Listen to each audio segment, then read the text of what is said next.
Hello，大家好，我係阿添啊。今集咧想同大家分享一樣嘢咧，就係有關於樓板嘅。可能咧有啲觀眾唔知咩嚟嘅喎。嗱，樓板即係咧你哋屋企啊地下嗰個位，同埋咧樓下嗰層天花嗰個位，呢一個咧個專有名詞咧就叫做樓板啦。如果想知係點咧，即刻睇落去。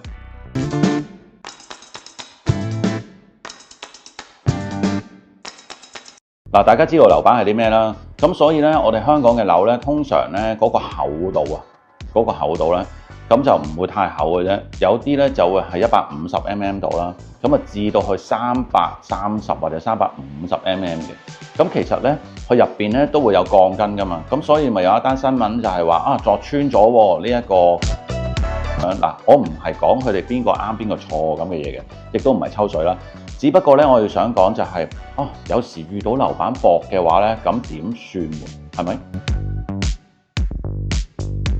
咁如果你大概呢10年裏邊咧，或者你哋係新樓啦，你就唔使擔心呢個問題啦，因為售樓書嗰啲咧會列咗出嚟啦。就算佢冇列咧，佢會講咗你自己嗰個高度間屋咁樣嘅。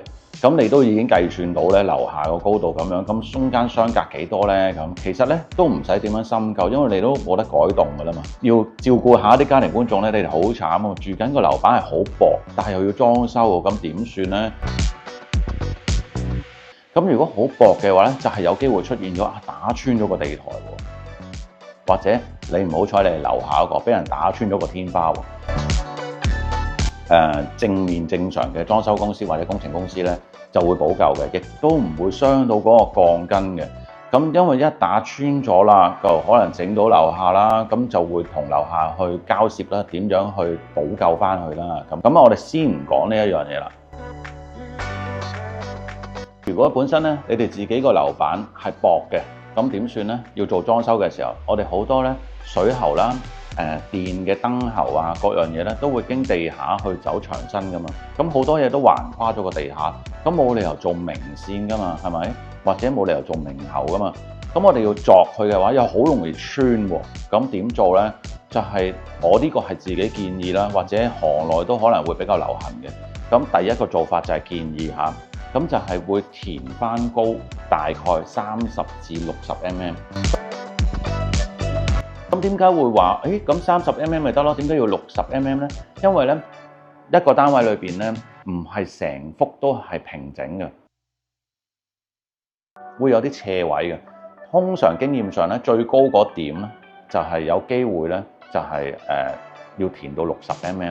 咁但係我就未試過要再多過60mm。咁點解我會建議咁做呢？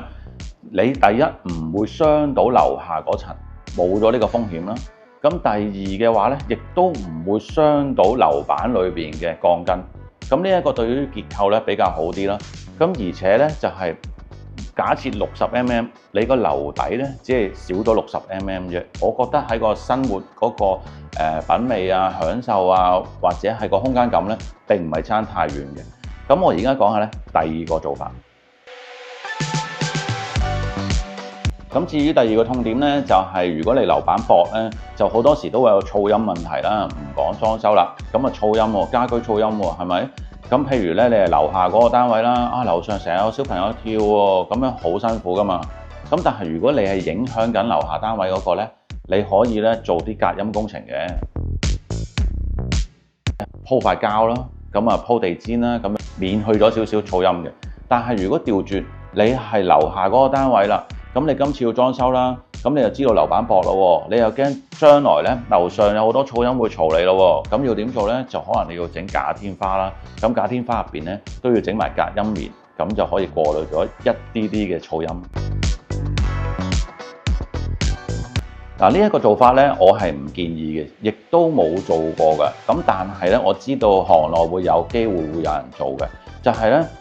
膽薄膽啦，因為阿添你頭先話嘛，85mm啊嘛，咁佢照鑿坑就喺個地台度，遇到鋼筋就照剪。咁但係咧，我唔夠膽講話個結構係咪一定會有問題，只不過我覺得咧，會有一個後患喺度咯，可以去做一樣嘢係唔使免除有咁多手尾跟嘅嘢，點解唔整咧？同埋咧係冇得補救喎，最慘係即係剪咗嗰啲鋼筋，你好難去填翻噶嘛，你真係要落石屎啊咁樣去做噶嘛，所以我就係建議你哋咧，如果遇到好薄嘅情況咧，你叫裝修公司唔好剪鋼筋啦，真係填翻厚去啦。咁但係要記住嗱，填厚去咧都會有個成本增加嘅喎。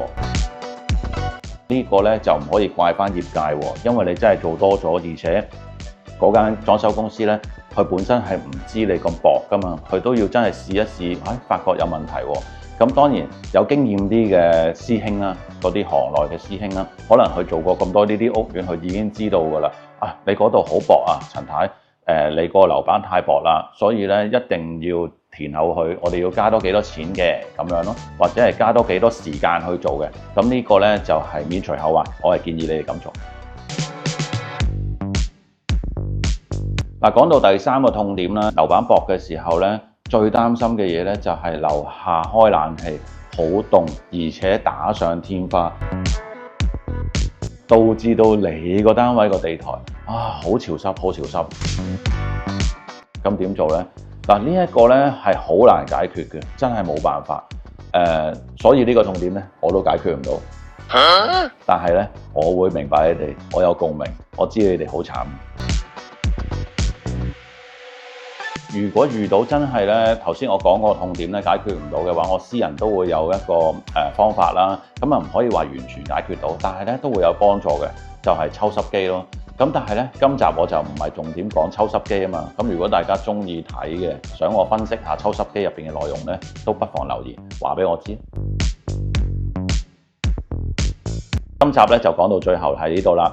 咁希望咧大家睇完之後咧會明白咗啦，呢個名詞叫做樓板喎。咁薄嘅話咧，我哋去點樣解決啊？咁未裝修嘅人士咧，你哋亦都可以去考慮下啦。咁其實咧仲有一個重點要提大家嘅，我哋作為咧一個鄰居咧，一定要互相忍讓。有少少嘅噪音咧係冇辦法嘅。咁所以咧希望大家生活愉快。記得訂閱、讚好、分享同埋留言啊！